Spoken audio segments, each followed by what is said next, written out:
I just had a fun little class taking how to shoot videos, how to shoot a really good video. And I thought I would just share these few things that I learned.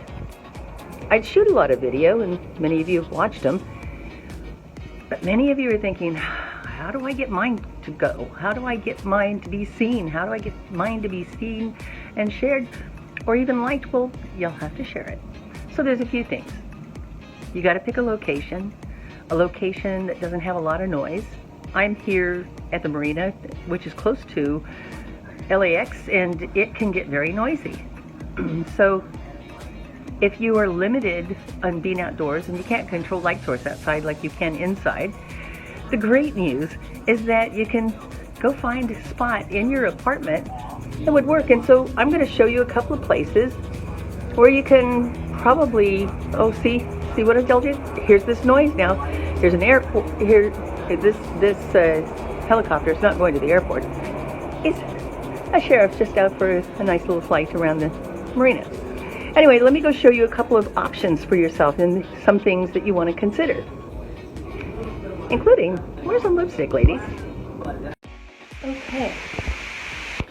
I'm in what I would consider to be a good place because I can see my reflection in the mirror, but as you can see, it does not look good.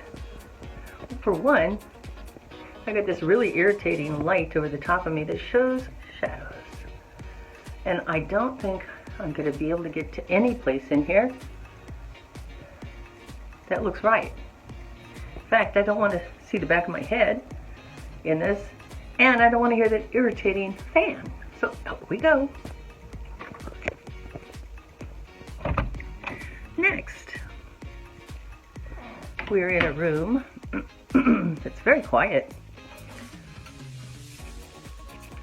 and I might want to adjust that light, but I don't want that fan in my background. So the closer I get to a light source, that's way too bright. Let's see what it might look like pointing the light in the other direction. So we point it over there. That is better.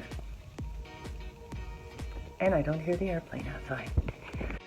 This is what it looks like with a light over my head. Look at all the shadows. Oof. Now let's move the light well, it's still over there because I got two horns coming out. Let's move more towards the light. And I'm now at a window, and that makes sense, doesn't it? Let me go over here. I'm away from the window, but I'm closer to a wall that does a lot of lights, and nothing. But over here, it looks like I'm in a studio. Not really. There. Now that is a look I'm good with, and I might want to even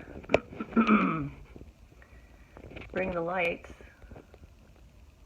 move, find. There it is. Now that looks good.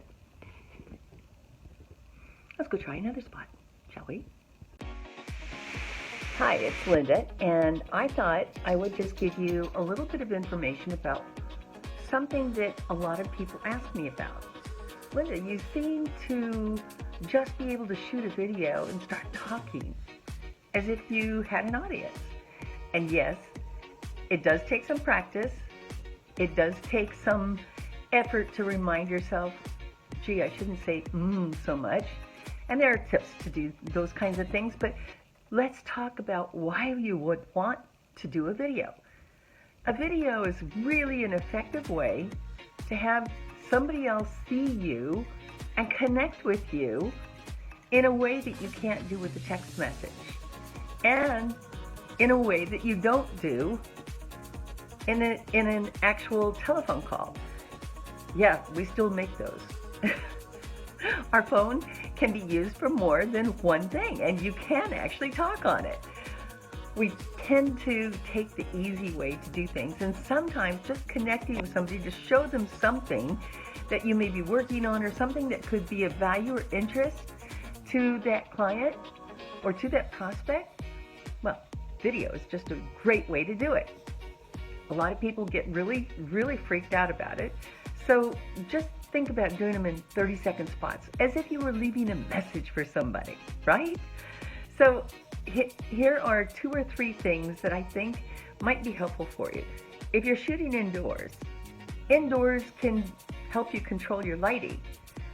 Now, finding a place for you to be able to shoot, that takes a little bit of practice and exercise. So let's go through these little exercises right now.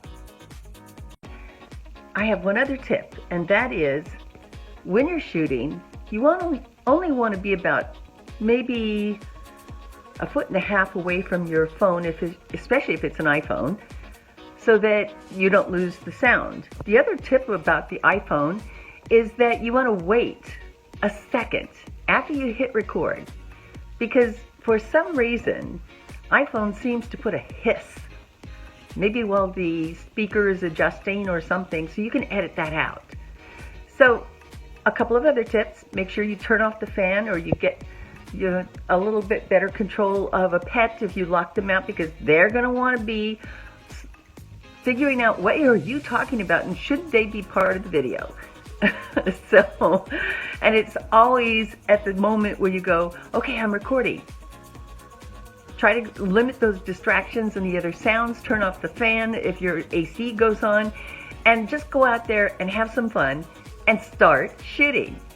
Thanks.